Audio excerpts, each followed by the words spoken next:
But when I realized that we're going to go into Afghanistan, Iraq, and as that developed, I realized what it was.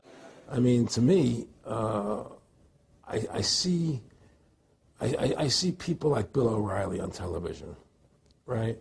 And I see how much they control the media. Like there's this girl on Bill O'Reilly the other night from an organization saying the world can't wait. And this girl was spot on. Everything she was saying was the truth. And all Bill O'Reilly could do was call her a lunatic. He couldn't challenge the facts.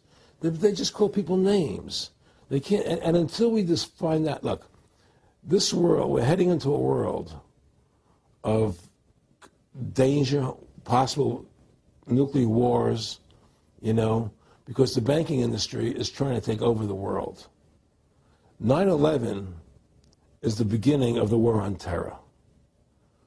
That war on terror is leading us into Iraq, which is the next lie. So you had the lie of 9/11, how that happened. Nobody knows how Building 7 came down. Okay, we know 9/11 was a fraud. The American people don't know it, but more and more of them are believing it. Okay, so that was the first lie.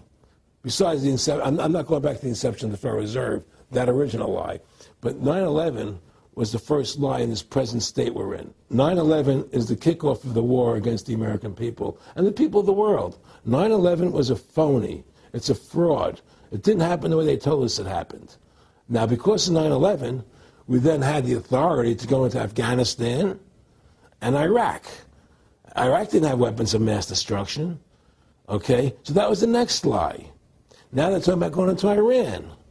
Now, how would you feel if you were Iran and you had this big, powerful country, America, go into your next-door neighbor, take over their oil fields, right? Wouldn't you be worried that what they were going to do to you? Of course you're going to be worried. But the people of America don't think about it from Iran's point of view. They think about it from our point of view. So now we're going to send more troops into Iraq and keep building up because they want Iraq and the Middle East to become part of the New World Order. And Iraq was using, Saddam wanted to start using euros instead of dollars, right? He was messing up their whole consumption. Iran wants to start using euros instead of dollars. They have. Okay? So I'm saying what they're trying to do is preserve their power. And one lie leads to the next lie, leads to the next lie. And until you get to the root cause of 9/11, which is supposedly the war on terror, we'll never solve our problems here. Should we send more troops into Iraq? Should we not send more troops into Iraq? Well, the truth is, the fact is, that it all goes back to this war on terror. Where did 9/11 come from? That's the root cause of everything. And until we have a full investigation, find out why Building 7 fell down, why they shipped all the steel out of America so quickly, you know, from the buildings, why all the things that don't make any sense about 9/11, until we find out why it really happened, you know, we'll never understand why there's a war on terror. And we'll never be able to prove that the war on terror is a phony. You know, Nick and I discussed many things. One of the things we discussed, or he brought up in conversation, was reducing world population, and felt that there were too many people in the world. In a way, I agree, there are too many people in the world, but I don't think I have the authority to say who's going to die and who's not going to die, you know. But they felt that they wanted to reduce world population, and he felt that it should be reduced by half. He even mentioned to me once they were having a real problem trying to solve the Israel-Palestinian problem. And he talked to me once about they were playing with the idea of bringing Israel to Arizona, you know, and taking all the people from Israel and giving everybody $1 million and setting up Israel in the state of Arizona. Unbelievable. To end that problem, because that's a problem that they're not in charge of, in a sense. They're not controlling that problem. They're very arrogant. They can do whatever they want to do. We've given these people the authority to create money out of thin air, and through that device, they control everything.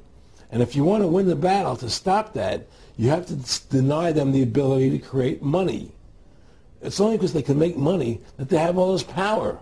They literally have the money machines. They have the money machines. They can print it. They can do whatever they want to do. They own everything. Aaron, we take over pretty quick. If we were the guys that issued the money, everybody had to come give us real assets for the use of this money we just printed up. You know, people you know, I tell people, you know, why in the world does the American government borrow money from the banks when they have the ability to create it themselves without borrowing it and paying interest on it? Why? And nobody can answer that question. Not one politician ever raises that. Why does the American government borrow money when they can create it without paying interest? Well, we did create it up until 1913. And so people say, well, because if the American government does it, it'll create inflation. That's the answer. I say, well, let's look at it. The American government has the Federal Reserve do it, which creates the same inflation as if they did it. But also with the inflation, now you're getting massive debt. So with the Federal Reserve, you have inflation and debt. Now, if the American government made the money, backed by gold, which limited the amount they could make, you wouldn't have debt and you wouldn't have inflation. But inflation was only about 50% from the 1780s, I've looked it up, until the late 1800s. And then we have the central banks already trying to cause some panics, which they then used to push the Federal Reserve. And if we look at inflation since 1913 into 2007, it's exponential. In fact, $1 is worth about 2 pennies what it was worth in 1913. Federal Reserve Chairman, former Federal Reserve Chairman Alan Greenspan, doubled the money supply from 2000 to 2006. And then Edward Bernanke, the new Fed chief, came in and said he was going to double it again in the next 2 years. And then he said, now I'm going to make the money supply numbers secret. And so now we don't even know. Right. But the evidence is they are just, I mean, in the curve of inflation, it gradually grows. And then suddenly at a point, it goes straight up. And it seems we've it's now... It's parabolic, yeah. Yeah, parabolic. But the thing is that the only thing I disagree with you on from... early 1800 to 1913, there was no inflation other than during the Civil War. You know, when Lincoln was well, I'm talking about how much $1 was worth. And I know it never changed. There was no inflation. In that whole 100 years, there was no inflation. People knew what the money was worth. They could retire. They knew what it would cost them to live their lives out. There was no problem. It was only since 1913, when the Fed came in, that we created massive inflation and massive debt. So then what you said earlier, then there really wasn't inflation. There was no inflation. So you don't get inflation when the government issues the money, at least in the U.S. history. Well, not if it's backed by gold. Well, exactly. But I'm talking about, and I did look this up, and I believe that if you look after the country was set up, and some of the things that happened with Andrew Jackson and the rest of it, there were points where it spiked and there were manipulations. There were points, mostly during the Civil War. Yeah. And that's because Lincoln printed so much money. Exactly. That's right. But once that ended, but basically there was no inflation other than that during that short period of time. I mean, a loaf of bread was a loaf, of course, the same thing. People could plan their lives. Today, they plan inflation. Now you have two parents working. They can't afford to pay for their family anymore. The kids are going to state-run schools now. The kids are being indoctrinated how to think. They're being given Ritalin. They're being given all these drugs. The whole country's being dumbed down. It's all because of the Federal Reserve System. And the Federal Reserve System and these bankers are responsible for the demise of America. And if we ever want to win this battle, you must shut down the Federal Reserve System.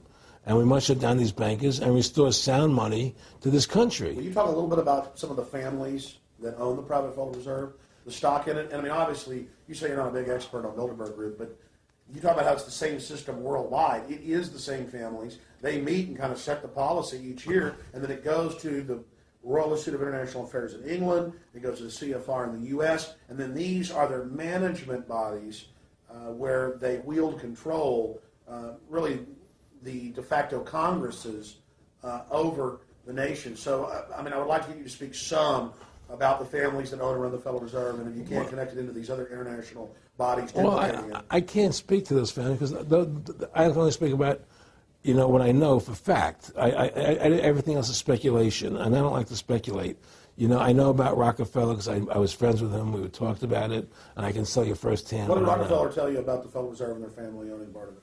Well, he said the New York Fed is the main controlling interest of the Federal Reserve System. They control the bulk of it. So the New York Fed